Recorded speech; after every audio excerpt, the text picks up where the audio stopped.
Político. 7:42. Víctor Gómez Casanova.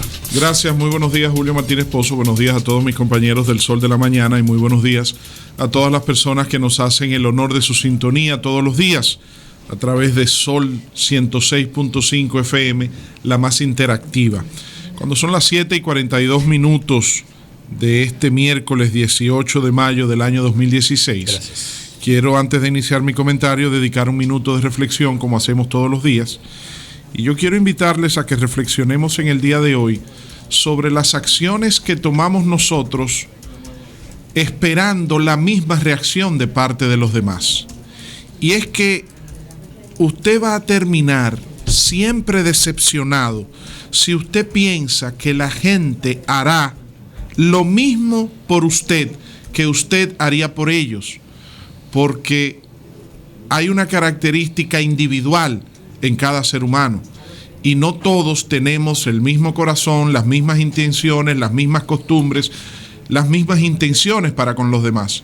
Entonces a veces usted se siente deprimido, afectado, frustrado, sorprendido porque usted tiene un gesto hacia una persona y usted actúa de una manera hacia esa persona y esa persona no actúa igual hacia usted. Pero es que somos diferentes.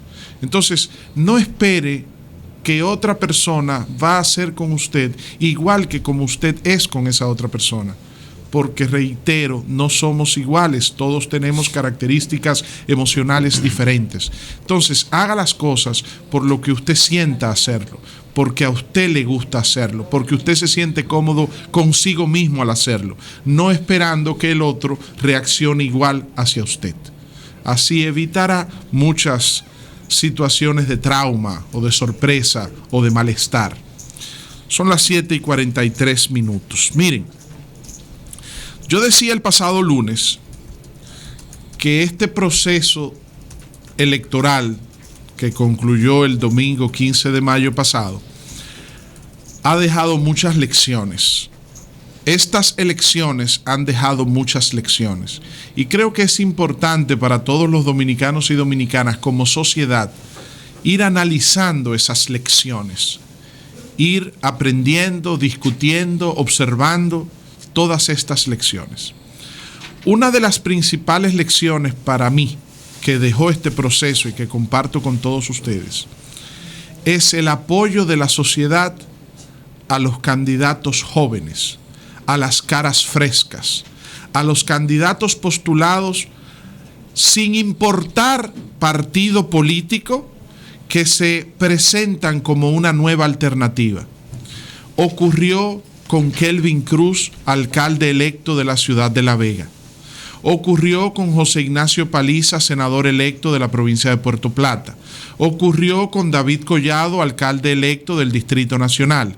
Ocurrió con José Laluz, diputado electo del Distrito Nacional. Ocurrió con Farideh Raful, diputada electa del Distrito Nacional. Abel Martínez, alcalde electo de la ciudad de Santiago de los Caballeros. Y muchos otros casos con iguales perfiles, pero que por ser demarcaciones más pequeñas, no de tanta trascendencia, quizás son perfiles más reconocidos como jóvenes y propuestas frescas en sus respectivas comunidades. Y nosotros solamente alcanzamos a ver las que han tenido una mayor trascendencia o que tienen una mayor exposición mediática. Pero ahí hay un mensaje muy claro. Sin importar partidos políticos. El caso de Odalis Vega, el periodista en Atomayor, que está muy reñida y competida la alcaldía, pero independientemente del resultado final, el hecho de que esté siendo competida es una demostración de que este joven, que por primera vez aspira a una posición electiva, obtuvo un respaldo importante de su comunidad. Y así hay muchos otros casos. Eso demuestra que la sociedad dominicana está apostando al relevo generacional en la clase política.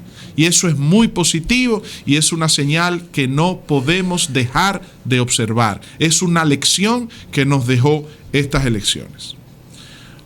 Otra lección que nos dejó este proceso: la actitud de los líderes, el comportamiento de los liderazgos.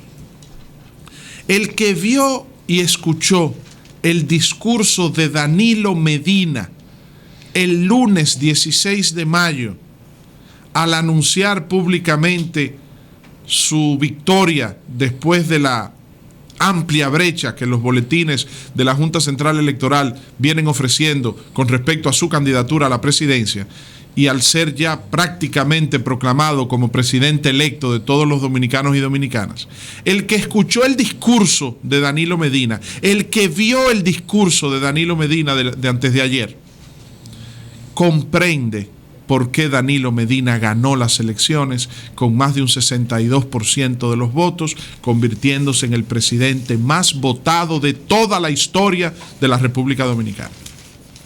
Su humildad, su sencillez, su apertura, su invitación a la unidad, su comportamiento personal, la impronta de Danilo Medina, el principal argumento de triunfo para Danilo Medina, el principal fundamento del reconocimiento a Danilo Medina está en sí mismo, en su temperamento, en su ejemplo, en su forma. Hay presidentes que ganan, por ejemplo, Winston Churchill en Inglaterra. Usted analiza el liderazgo de Churchill y usted dice, no, fue un hombre que ganó las elecciones por el liderazgo que demostró al frente de las tropas británicas en medio de la Segunda Guerra Mundial. Y usted dice, ganó por eso. Hay ejemplos, por ejemplo, de presidentes que construyen grandes obras. No, el pueblo lo premió porque construyó tal obra. Hay otros que dicen no, porque logró una superación de crisis económica y la estabilidad de la moneda. Hay muchos ejemplos en distintos países del mundo de por qué usted reelige a un presidente o elige por primera vez a un presidente. En el caso de Danilo Medina, más que por su obra de gobierno en un área específica, más que por su partido, más que por su situación X, fue por su temperamento, por la forma y la actitud que ha demostrado al frente del Estado y lo sigue demostrando. Pero la antítesis, cuando usted analiza, escucha, lee, cuando usted ve el discurso del ex candidato presidencial Abinader Corona en el día de ayer, también usted comprende por qué perdió las elecciones. Y también usted comprende por qué ha merecido el rechazo de más de las 3/4 partes de la población que no votó por él. ¿Por qué?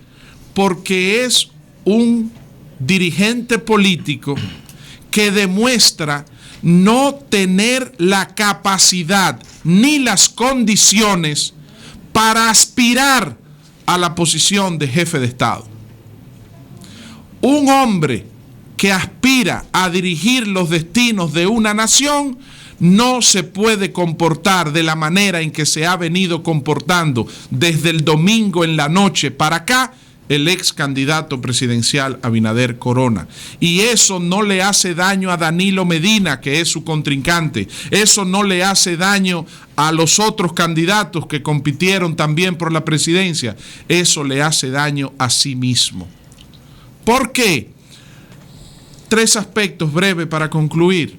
Primero, referirse de manera tan impropia, desafortunada, irresponsable, cuestionadora en aspectos personales a los magistrados de la Junta Central Electoral, incluyendo al magistrado Eddie Olivares, meterlos a todos en un mismo saco, cuando Eddie Olivares ha sido el principal promotor, defensor y apoyador de todas las acciones que él como ex candidato presidencial quiso presentar ante la Junta Central Electoral y decir que no sirven ninguno de esos jueces y que hay que reemplazarlos a todos y ni siquiera sacarle su comida aparte a quien ha sido el principal aliado que él ha tenido ahí adentro.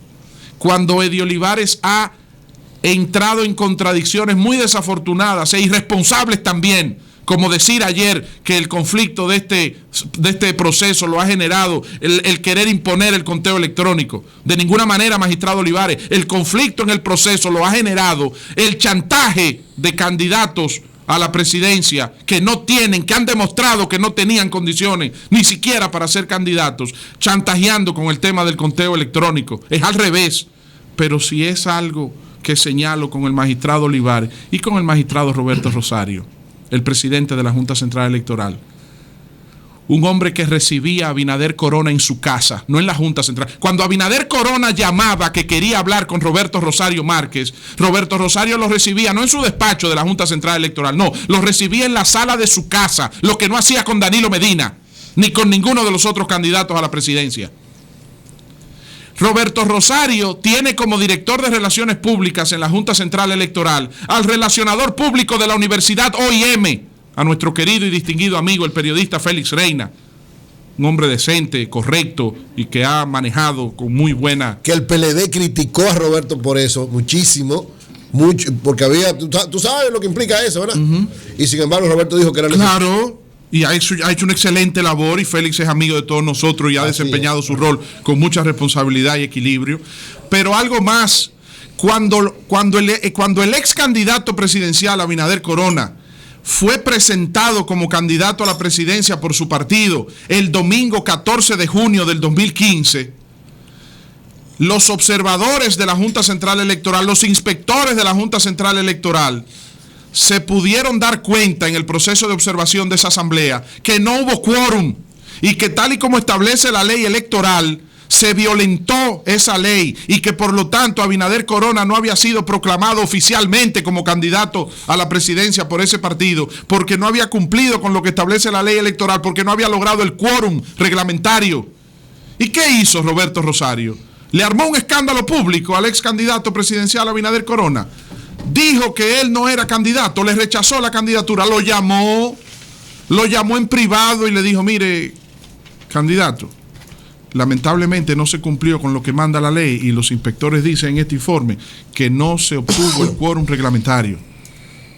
Yo no voy a hacer esto público, ni es mi interés dañar o afectar su candidatura, que usted sabe lo que era decirle en ese momento al país, que el candidato a la presidencia de un partido ni siquiera había sido capaz de lograr el quórum para convocar a los propios delegados para proclamarlo candidato a la presidencia. Y entonces de ahí es que sale que tienen que hacer una segunda asamblea de proclamación y se van a la gran arena del Cibao para que entonces Quique Antún, como presidente del Partido Reformista Social Cristiano, sea que convocase a los delegados del Partido Reformista y entonces ahí sí lograr el quórum. O sea, lo que no fueron capaces de hacer Andrés Bautista y Chu Vázquez como presidente y secretario general del partido que postulaba a Abinader Corona como candidato a la presidencia, que no fueron capaces de lograr el quórum, tuvo que hacerlo Quique Antún y el Partido Reformista, un partido aliado, y ir a la gran arena del Cibao. Y si usted revisa las actas de la Junta Central Electoral, posteriormente lo hizo en Sanssouci. En Sanssouci posteriormente también. Sí. O sea que si usted revisa las actas de la proclamación oficial de esa candidatura, se dará cuenta que el acto en el que se validó y que consta como registro legal para la proclamación de esa candidatura no fue el domingo 14 de junio en el Palacio de los Deportes, sino fue lo de la gran arena del Cibao en Santiago por el Partido Reformista y la asamblea posterior en Sanssouci a la que se refiere Julio. Y otra cosa que ya termino con esta, la tercera, es que usted ir a Monteplata, el ex candidato presidencial Abinader Corona fue a Monteplata ayer a proclamar que sus candidatos habían ganado las elecciones y fue y visitó la Junta Municipal de Monteplata a incitar a la violencia, a invitar a desórdenes. Pero ustedes saben cuál es. Víctor, no ¿cómo que no es así, Oli? No, pero escúchame, tú lo dices. Ahora venimos contigo. Vamos a dejar que concluya. El ex candidato presidencial Abinader Corona estuvo en Monteplata ayer y estuvo en Nagua ayer. Yo no le critico que haya ido a Nagua, porque en Nagua la votación entre el candidato a senador Victoria del partido del ex candidato presidencial Abinader Corona y del senador reelecto Arístides Victoria por el PLD y los aliados es una brecha muy estrecha. Señores, pero en Monteplata Charlie Mariotti sacó 66% y el ex senador Alburquerque y ex presidente del Senado Alburquerque apenas ronda el 30%. Fueron 2-1 que le ganó Charlie Mariotti a Ramón Alburquerque. Entonces él va a Monteplata. Fíjate que no me refiero a lo de Nagua, porque en Nagua sí estuvo cerrada la elección, el resultado. Entonces, usted no puede, porque si los cómputos están malos para Charlie Mariotti y Alburquerque en Monteplata, ¿por qué no es tan malo para David Collado y Roberto Salcedo en el Distrito Nacional? Si las elecciones están mal y se contaron mal los votos y no sirvió el sistema electrónico para Charlie Mariotti en Monteplata, ¿por qué sí sirvió para José Ignacio Paliza en Puerto Plata? ¿Por qué sí sirvió para la alcaldía de Kelvin Cruz en La Vega? ¿O para la alcaldía de Alex Díaz en San Francisco de Macorís? Porque era un solo proceso de elección. Entonces, si las elecciones estuvieron mal en un sitio, también tienen que haber estado mal en otro. No puede ser que usted quiera coger ahora que las elecciones están mal donde yo perdí y están bien donde yo gané. Eso no es más que una irresponsabilidad. No tiene otro nombre. Por mi casa, algunos de los amigos le llaman charlatanería. Yo prefiero dejarlo en irresponsabilidad. Bien, señores. Bueno, hay una noticia muy triste para todos nosotros. Yo sé que para toda radiocadena comercial, pues es el fallecimiento de don Santiago Nanún, el padre de Montserrat, la esposa de don Antonio Espaillat. Entonces, sus restos serán velados en la funeraria Blandino a partir de esta tarde. Entonces, me imagino que don Antonio, que está fuera del país, regresa hoy, sí. Hoy mismo. Él tenía planes de regresar, creo que el sábado. Sí. Entonces, se ha producido este lamentable fallecimiento del padre de Montserrat, la administradora toda la cadena comercial. Pésame, qué pena. Y también aprovechar aquí, acabo de recibir ahora mismo, mientras tú leías la información, me escribe mi buen amigo Carlitos Álvarez Guzmán, exdirector del IDAC, me dice que también murió Tony Gil. Tony Gil es hermano de don Enrique Gil, alto dirigente del Partido Revolucionario Dominicano y además tío de Quiquito, Enriquito Gil, el asistente de doña Alexandra Izquierdo. Don Tony Gil murió y va a ser velado hoy en la funeraria Blandino y luego se lo llevan a Puerto Rico, me dice él. Qué pena la muerte tanto del padre de nuestra querida administradora y esposa de Antonio Espaillat, doña Monse, que ha fallecido su padre, y la muerte de Tony Gil. Pasa su resto y nuestras condolencias a los familiares. Así es, 7:59 minutos. Cambio y fuera, Mauricio.